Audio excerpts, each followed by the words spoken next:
Y prif gynhwysyn ydy chestnut puree, a mae gael ei beipio ar dop y bwdin i edrych fatha'r mynydd enwog. Mae fersiwn ni yn cynnwys hale môn a liquid centre cnau cyll. Mae pastry siocled da yn hanfodol ar gyfer y pwdin yma.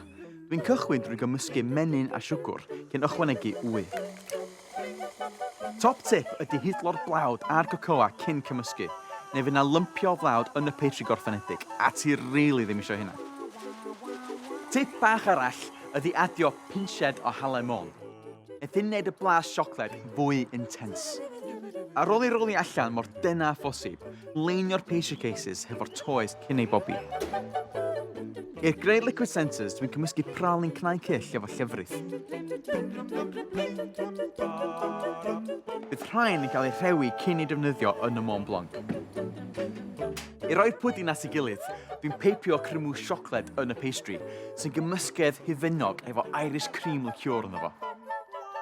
Darna bach o jelly lemon wneith roi zing bach citrus i'r pwdin. Dwi'n dipio'r liquid centre wedi rewi mewn siocled cyn ei gosod yn y gacen. Mae hyn yn creu cracen siocled tenna fydd yn stopio'r canol rhag diferu bobman pan mae wedi datmer. Dwi'n chwipio'r mousse chestnut cyn creu siap mynydd.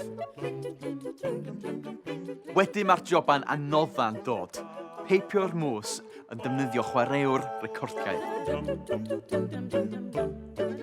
Dusting o coconut, chestnut wedi gwcio, a mymryn o gold leaf. O Mont Blanc.